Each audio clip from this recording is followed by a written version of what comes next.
welcome to God's 5 Minutes with Pastor Ed Wilson. Reach him at GodsFiveMinutes@gmail.com. Now, here's Ed Wilson with God's 5 Minutes. Hello, friends. David's 13th Psalm, which is among those we know as the Lamentation Psalms, is a short 6 verses of that ancient man of God pouring out his heart to his Creator. Every person who has ever been successful at any worthwhile purpose in life, whether building a highway bridge or overcoming a bad habit, has had days when he felt like a total failure and there was no use even to keep on trying. Anybody who has ever tried to do something as simple as following a diet knows you can't lose weight if you follow your feelings. It's the same with living for the Lord. No one feels cheerful and upbeat all the time. Remember Aesop's old fable of the turtle racing the rabbit? How the turtle, slow as he was, won the race with his steady plod, plod, plod, insisting on putting one foot in front of the other while the overconfident rabbit lay sleeping in the shade. Most of life is perseverance. Thomas Edison, seen by many to be a man of marvelous intellect, is credited with saying genius is 99% perspiration and 1% inspiration. David felt it too.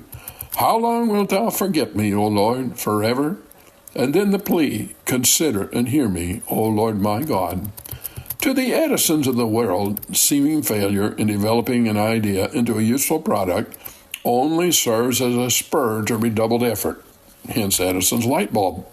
The Christian's primary focus of effort may be for an inner light instead of one that illuminates a city block, but the same principles of resolve and commitment through good feelings and bad apply.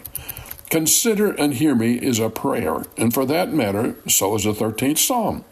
Prayer fosters the increase of God in the soul by nourishing the attitude and reverence that are grace's offspring.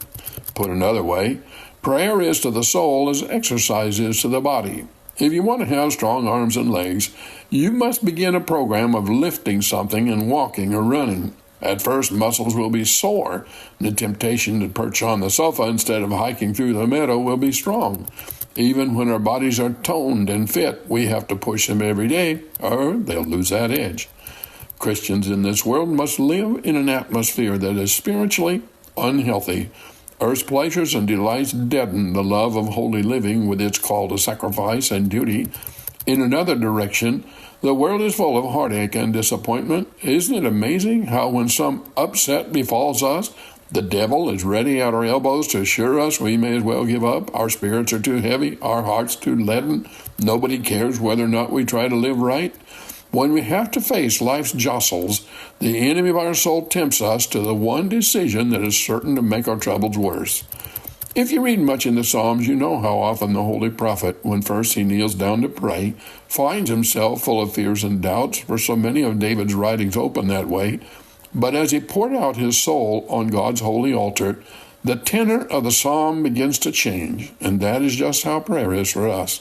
It is not meant to be a one-sided conversation where we tell God our troubles and go away with the skies as gloomy as when our first knees touch the floor. Through prayer, God lifts up the spirit and infuses us with renewed hope and courage and comfort. It is not that Christians through the ages have been either born or become better persons than others, more noble, more virtuous, more dedicated to doing right, living clean.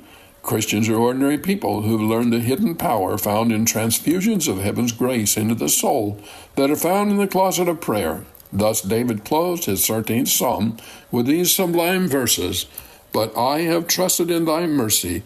My heart shall rejoice in thy salvation. I will sing unto the Lord because he hath dealt bountifully with me." The season of prayer that began with doleful words concludes with the music in the soul that must burst forth at the lips. A brush of the angel's wings makes the inner man leap with joy. It worked for David. It'll work for you. Have you talked to God today? You have been listening to God's 5 Minutes with Pastor Ed Wilson. Reach him by email at GodsFiveMinutes@gmail.com. Tune in next time to hear more encouraging thoughts from God's Word on God's 5 Minutes with Pastor Ed Wilson.